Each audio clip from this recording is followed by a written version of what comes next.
جت الكوره طبعا اللي الناس قالت عليها ان مهند لاشين اتهرب من انه يشوط ضربه جزاء. لا، احقاقا للحق مهند ما اتهربش. مهند يعني بعد الموضوع ده قال انا شطت في نهائي افريقيا وضيعت، فمش هخاف ان انا اخش في دور ال 16 واشوط، حتى لو ضاعت ده نصيبنا، ما كل لعيبه العالم بتضيع. جابوا جبل مسك الكوره، مهند قدم رجل واخر رجل، خلاص يعني هو مهند كان داخل لابو جبل مسك الكوره فرجع. ما صدق بقى. لا يعني ما فيش ورقه مكتوبه من المدير لا واضح. لا هو مكتوب الخمسه الاولانيين. هو خمسه ما انا قصدي كده، ما انا قلت كده، هو كان مركز على خمسه حتى في التدريبات. مفيش. طيب فابو جبل مسك الكوره ودخل. ابو جبل برضو احقاقا للحق من اللاعبين المميزين اللي بيشوطوا في ضربات الجزاء، وكان بيجيبها في التمرين اللي قبل ماتش الكونغو كان بيجيب ضربات الجزاء اللي شاطها.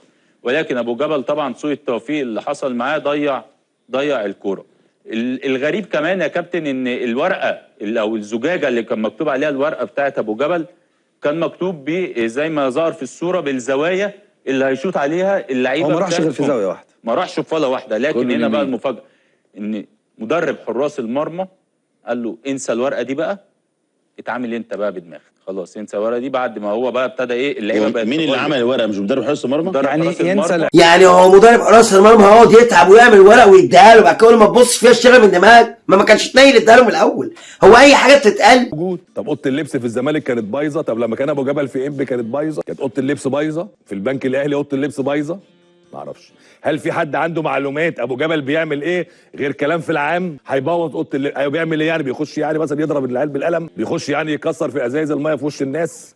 مجنون يعني ايه بيبوظ اوضه اللبس؟ يعني ما هي الوقائع اللي اتبنى عليها فكره ان ابو جبل بيبوظ اوضه اللبس؟ ولا حاجه، كلام في الهوا. وانجرفت وراه لجنه التخطيط والاشراف على الكره وكل النادي. عشان كده انا بقول كيف لمجلس بحجم النادي الاهلي يتراجع عن صفقه للنادي وخايف من ايه؟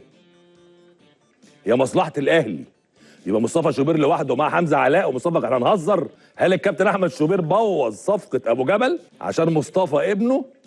ولما الكابتن احمد شوبير يتكلم عن هذه الصفقه تحديدا كلامه مجروح. ذكر الدكوره وشجيع الشجعان، ده اللهو الخفي اللي قاعد ينخور عشان يوسع لابنه.